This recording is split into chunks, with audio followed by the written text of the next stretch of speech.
I think. One of the critical pieces of real estate transactions, which is really not understood by consumers, and I think really underutilized by real estate professionals, is title insurance. What's title insurance? Where you can buy a house, but who you're buying it from. Among other things, title is the company that makes sure that who you think you're buying it from can in fact sell it and make sure the process works. One of the longtime pros in the business, as well as a great resource for helping you build your real estate sales business is Steve Manzo from Orange Coast Title. Steve, how you doing? I'm doing good, Bill. How are you today? Thanks for having me. Fantastic. So, Chris, how long have you been with Orange Coast Title in the title business? I've been with Orange Coast Title 8 years. I've been a total of 35 years in the title insurance business. How do you describe when people ask you, what are you for business? I'm in title insurance. How do you describe what title insurance is?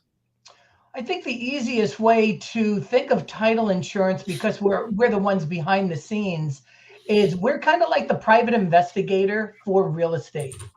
So when somebody does go to purchase a property and or sell a property, what we do is what we call a title search. So we're going to be looking at all of the different documents. So the way somebody owns a property, the deed of trust, if there's any liens against the property. We also run the individual. So, if there's alimony or child support or a federal or state tax lien, those are all the things that are going to come up in our preliminary title report. And those liens have to be paid for before we issue what we call clear title.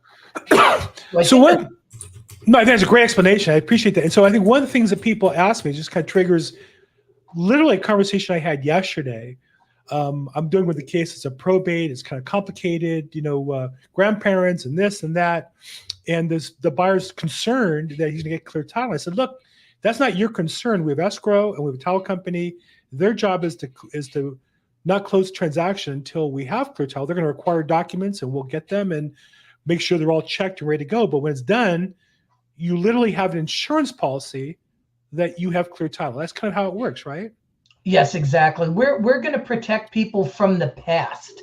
Mm-hmm. So this way, right, if there is an item that we happen to miss, we are then the ones responsible for that lien, and we're the ones that have to pay for it.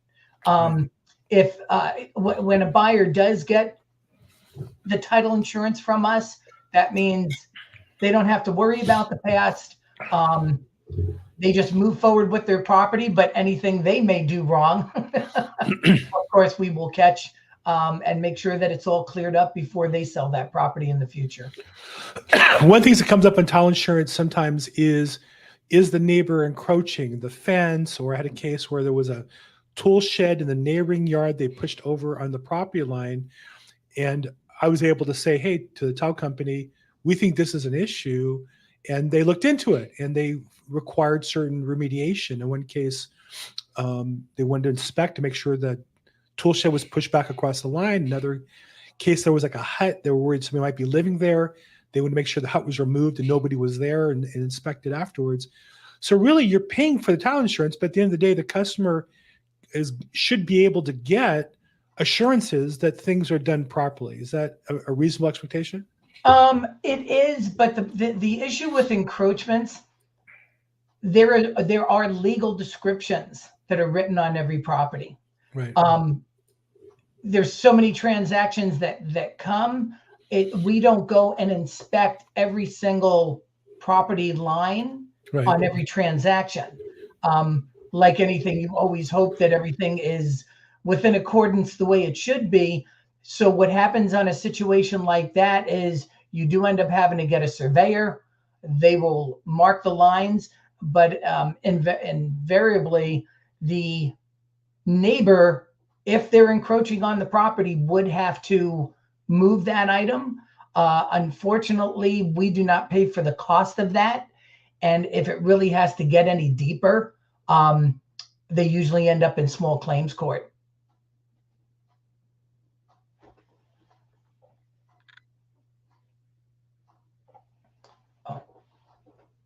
Hey, Bill, you're muted. Thank you. I've been coughing all day, so I keep turning myself off here. Recent case I had where clearly they'd pushed across the line. It was pretty evident. And, sometimes it's not clear, right? Where is the line? Well, the property was divided in 1930, and, what was a hillside and made clear sense over time with erosion might have changed, or the neighbor puts a fence up and doesn't really think about, and they buy the property assuming, well, everything in the fence is mine, and this can be complicated issues. So I think, again, do your work, look at it, ask questions, don't make assumptions, and sometimes these things can be resolved. What are I know as a real estate agent that we can get a title report early in the process when we list a property or even file probate, and read it and look for exceptions and old documents, old mortgages. What are some of the common mistakes that you see real estate professionals miss that they could catch early that end up causing problems towards the end? Believe it or not, the vesting of the property. A lot of times there are what we call uninsured documents. So you may have an individual that buys it as a single man. They get married later. Then they want to add the wife onto the property. So this way it's the husband and wife, maybe as joint tenants as a married couple. But that technically is what we call an uninsured deed. Right. So during the process, we have them sign an affidavit. The gentleman, if it was his property, they would sign an affidavit of uninsured deed, basically saying, yes, I knew what I did when I put my new wife onto the property. So those are definitely things that can be solved very easily. A lot of times you might see somebody has done a refinance. Many times a lender may not record what we call the full reconveyance. So the full reconveyance, of course, tells the title company this loan is now paid for. So when the prelim comes out, it might show a deed for $300,000 and then a new one for $425,000. Right. Also, something very easy to be able to fix. We get a hold of the escrow. We'll call the lender, say that they forgot to provide that document. It gets recorded and it gets fixed right away. So those are some of the common basic things that can happen on a transaction, but it happens quite often. I often feel like in those cases, the title company is kind of like having your friend in the mafia, right? Because there's nothing stopping me from getting in touch with the lender. I just don't know them. If I call them, they don't really care who I am. But Orange Coach, you guys have a deep Rolodex and experience and history. You know people and can get things done. And that's why people turn to title companies to get these things taken care of. Yeah, it makes it much easier. Of course, and you're familiar with probate, but a lot of times, when you have elderly people that own properties, maybe one of the spouses passes away, and then maybe a couple years later, somebody else passes away, but they forgot to add somebody onto title. So of course, when that happens, now we enter the probate issue. Right. So then they have to get the attorney. They have to then get to the courts. Courts have to get a new executor for the property to be able to sell it, as well as all the other assets. So those are definitely things a lot deeper, as you know. You do that quite often and deal with a lot of families on the probate issue. But those are things that are, they just take time. Right. Nobody's happy that they happen. Right. Fortunately, stuff does happen, and we're very good at getting to the bottom of it and making sure things are taken care of. You're very good at it. Hey, just some real quick housekeeping. This is the official podcast for Los Angeles County Real Estate Investors Association. The website's lareic.com. We host a free event every month, second Thursday at the Iman Center near Culver City, Rancho area. We get about 250 people there for a presentation. We have about 50 vendors who are there for a vendor expo. March 14th, Jeremy Rubin will be guesting. He's an expert on fixing and flipping. The vendors expo before that. And then May is the boot camp, basic training boot camp that Lloyd Siegel does, famous program. $149 if you sign up early. After that, it's $249. So get in early if you're interested, if you're looking to get started. But it's a great opportunity for you as an investor to get started, to learn, as well as to meet people who can help you with your business. I'm a vendor there, and we'll have 49 other professionals to help you. Our guest today is a returning guest who was here last year as well, Steve Manzo, who is with Orange Coast Title Company, longtime executive. We'll have his contact info in the description, but phone number is 661-810-3047. His email is smanzo, his last name, smanzo, at OC, for Orange Coast, octitle.com. So you can catch up with him that way. And we really appreciate having you again, Steve, because you always do such a good job. So let's also, though, talk, you've been around for a long time, and you work with a lot of real estate agents and professionals who start and don't succeed. You've worked with others who you've seen start and had great success. What's the difference between those who make it in this business consistently and those who either blow up or don't ever actually get started? Well, you said one of the most important words, which is consistency and tenacity. We can help to get the data that people are going to utilize to possibly find properties for sale. Life events happen. So I don't care if someone passes away, divorces, people get, elderly people get moved into a home. There's many different ways of being able to find the properties. What I like to do is find somebody's strength, whether they like the cold call or mail or door knock, maybe it's social media, and hone in on their strengths. But what they have to be is consistent about doing it. Mm-hmm. Like anything, sometimes people try to take too big of a bite, and then it's hard to handle. Right. It's like anything, right? Start with a smaller grouping, and then once you can master it, then it's easy to grow from that point. Right. As you know, I think for the last 2.5 years, I know it's been extremely difficult in the marketplace. Interest rates have not helped. They have definitely hindered, I think, real estate from growing. However, because of the low inventory, and you've touched on this many times, because of the low inventory, there are still plenty of buyers.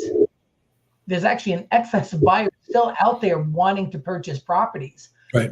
I'm seeing now as the market is starting to turn, open houses, there are a tremendous amount of people showing up. Yep. They're getting multiple offers again, starting to bid over again. So it's a very interesting phenomenon that we're having with the real estate market. I hope, like everybody who's in the industry, we continue to grow, and I think we will. I do have a positive outlook for that. But it's like anything, you definitely have to work hard. And we're definitely available to help you reach those goals and make you successful even in this market. So I think, I hinted at, and you said, I think the key part, which is consistency, picking your activities that are going to generate business. Do you see people able to build business from zero to a career today in cold calling? Is that still an option for people to be able to get data and make phone calls? Or is that one that with technology now and with restrictions is being more difficult? There still is the availability of being able to get the numbers. Some people do it one by one. Others get systems that are auto dialers. But like I said, they just have to do it every day, whether they're, if that's what they're really good at, if they feel, hey, when I get somebody on the phone, right, I know what to say and how to say it, and get the information out of them that's necessary to possibly move forward and list that property. Same thing with door knocking. And even though that is very primitive, believe it or not, it's still one of the most effective ways out there, because if you look at the news, they really haven't said much about real estate for probably 4 or 5 years now. It seems like only when the NODs are at an all-time high and the market is completely falling apart that they like to report about it. Yep. So you're finding, for people, they're thirsting to know what is happening, because they're not getting a lot of that data. They might look at Zillow.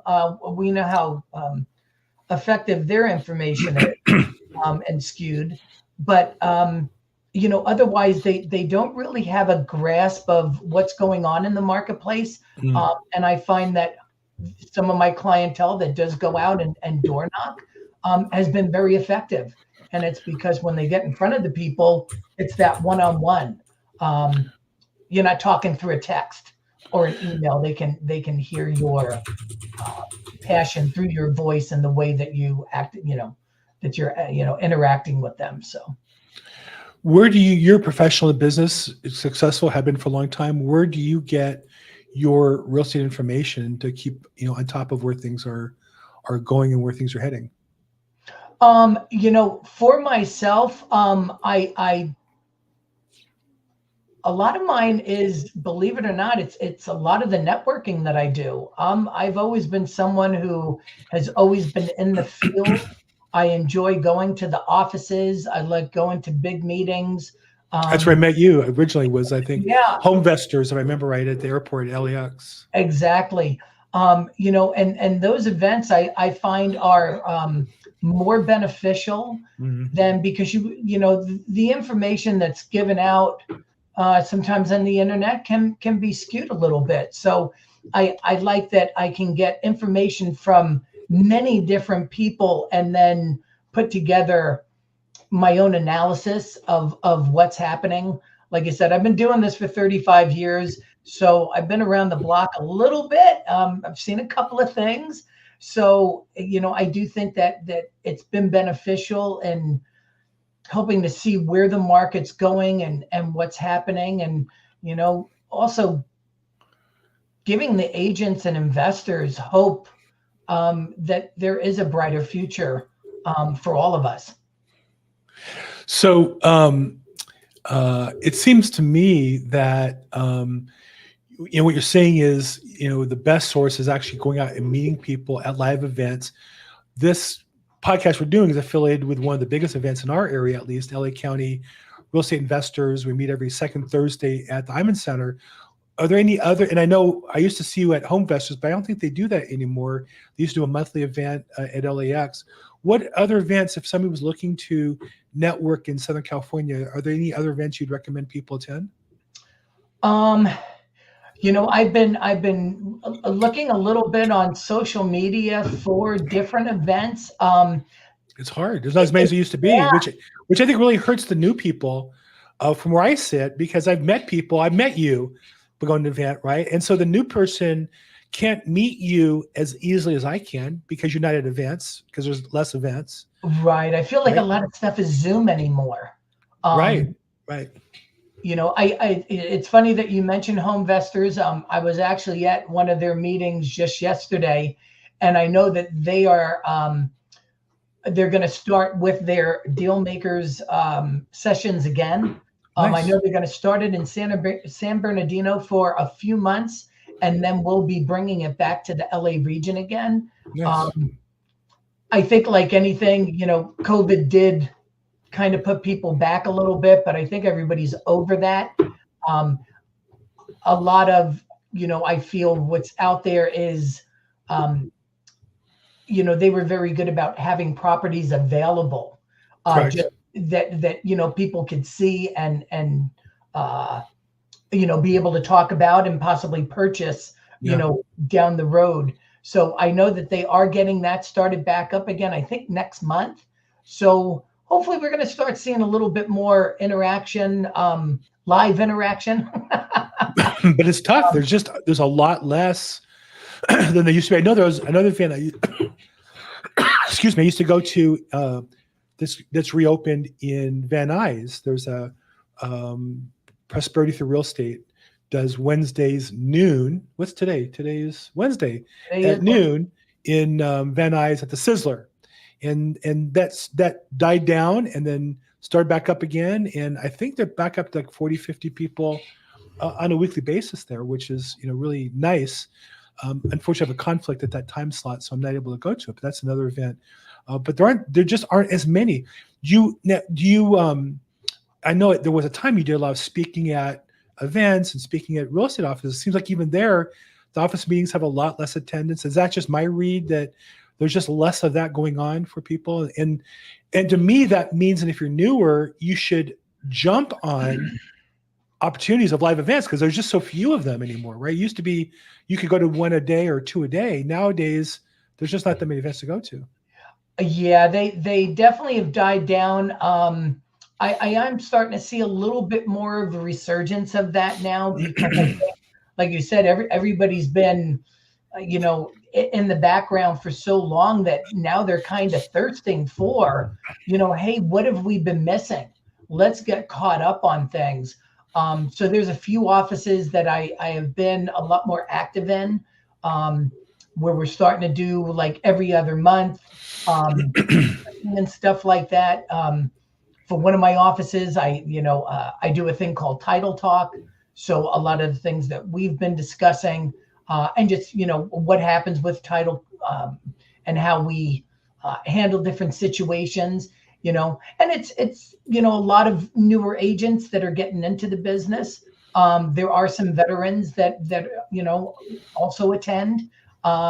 It's just once a month, but at least you can see that people are wanting to learn and understand more of what's going on, in their business as well as with mine, and the things that we could do to help them out. So I feel like slowly but surely, the wheel's starting to turn. Who knows? Maybe by this summer, Bill, we'll see a lot more events starting to go on out there. Well, and also Zoom events is another way to go there. So the business in the time period you've been in it and I've been in it has changed a lot. And one of the changes is technology. And yet one of the things that hasn't changed is the importance of relationships. How do you balance the desire to be efficient, productive, and do everything via technology versus getting in front of people and meeting them?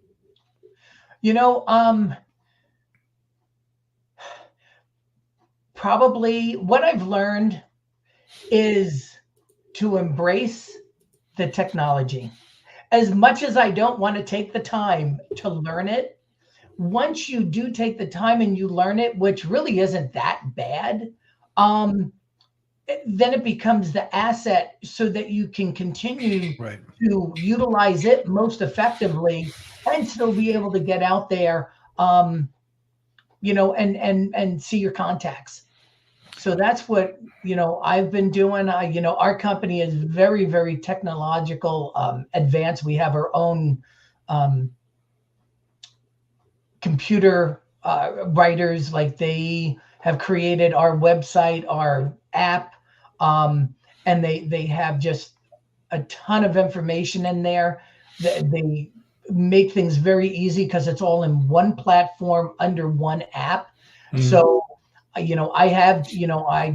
would like to thank everybody at our company has taken the time to really learn those tools because they're so beneficial to the agents and investors, in helping them do their business. And because nowadays, right, everybody wants it now. Right. It's not, remember the old days? Oh, when I get back to the office, let me put that together, and it used to be, I'll send it in the mail. Then it became, oh, I can email it.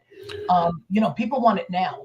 And we're fortunate that our products do allow them to give that information, while they're talking to them.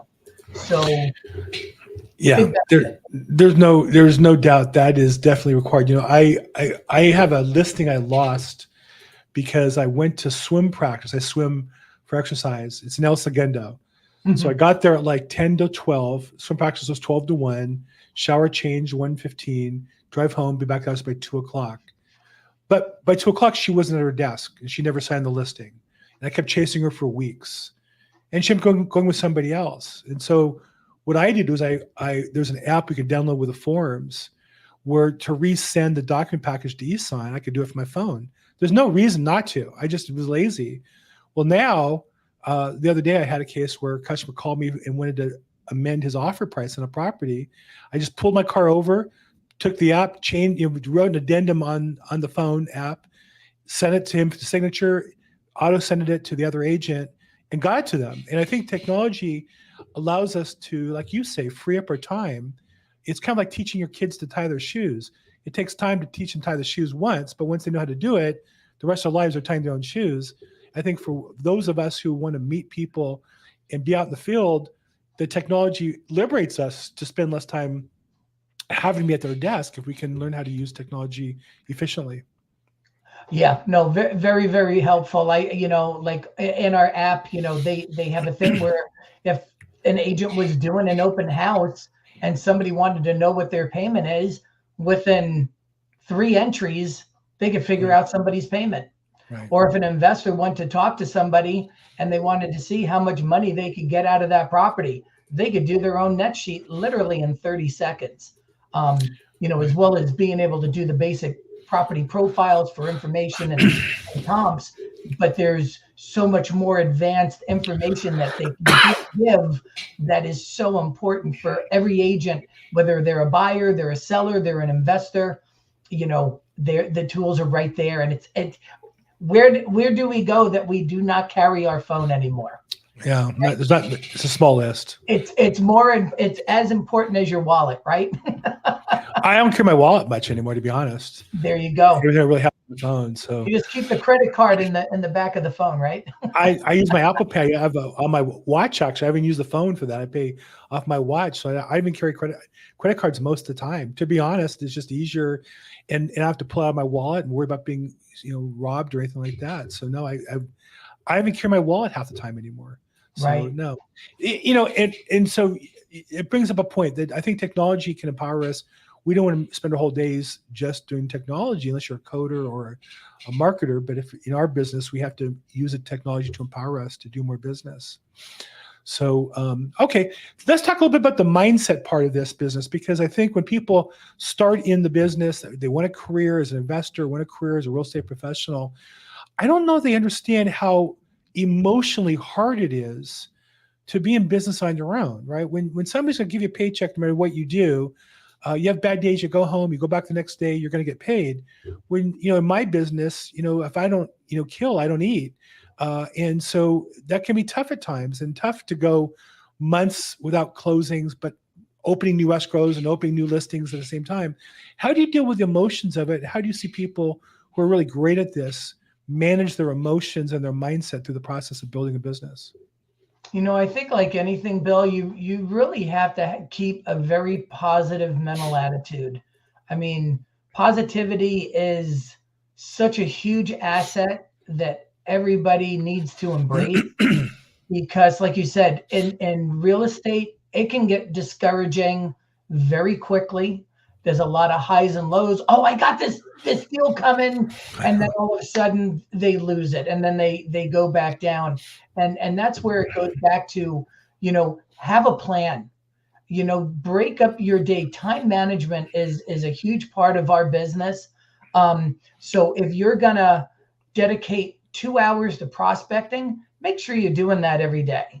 Make sure you've got your time where you're going to do your follow-up. Make sure you've got your time where you're going to, go to past clientele.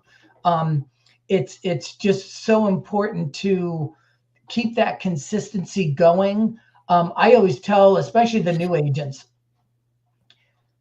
you might go into a certain area that you want to prospect. The fact that you go there every day and prospect,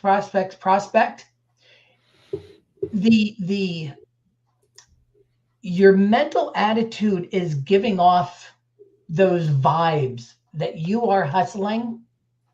So then you're at the gas station pumping gas, and all of a sudden you start talking to the person next to you, right, and you get the transaction. Right.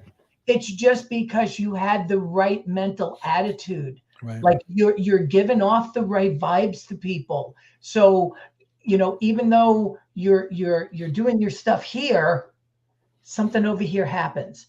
I always say the real estate gods will follow you and sprinkle a little bit fairy dust on you.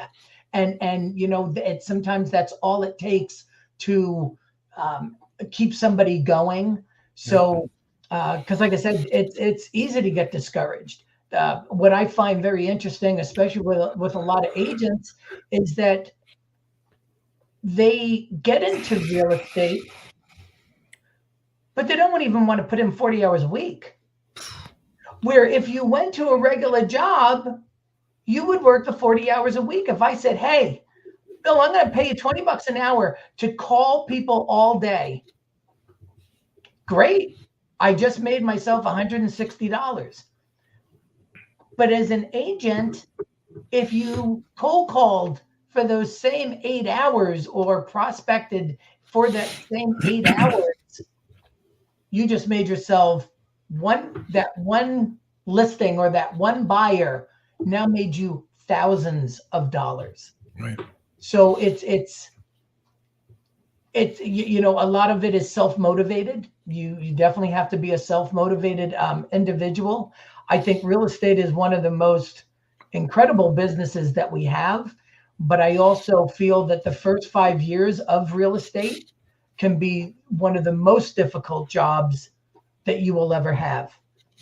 But that's where, if you can make it through and you fight to get your business going, after that point, you can live a very comfortable life, and enjoy your family and go to those baseball practices and the dance recitals and see your kids during the day, because you're not a 9 to 5 person. You're definitely working a lot of different hours. So but learn to balance. Don't work 7 days a week. You have to make time for your family. I do believe that's very important. That's why I've always enjoyed my job. I'll still work my 50, 60 hours a week. I don't have a problem doing that. But I make time for, you got to smell the roses, as they say. I'm all for that. I've scaled back a little bit. I was working 40 hours a week last year, and I've scaled back to 35 to spend a little more time with the grandkids and such. But when I work, I work. And I think that's the other part, is that you can't work and say you are and sit around and talk on the phone or do unproductive activities. You have to know what is it that creates revenue and do that as much as you can. And the other stuff really do your best to avoid, so that I really do work my time on productive activities, and that makes it productive for me to be able to work less. And I think you said so well, the first 5 years, you got to hustle and push and have a 5-year perspective that you can last 5 years, and that you're looking for leads now. They're not going to sell for a year or 2 or 3, but you want to be around to enjoy those leads coming to fruition 3 years from now. You can't quit because you didn't get a deal today or this month. So I think you said it right on. Well, look, Steve, I really appreciate the time with us today. You are an expert professional in this, longtime pro. Steve Manzo is from Orange Coast Title. Phone number on the website, 661-810-3047. Email smanzo@octitle.com. We'll put that in the description as well. Reminder, this is the LA County Real Estate Investors Association official podcast. We do this every Tuesday at 3 p.m., broadcast it live, put on YouTube, Facebook, LinkedIn, all that.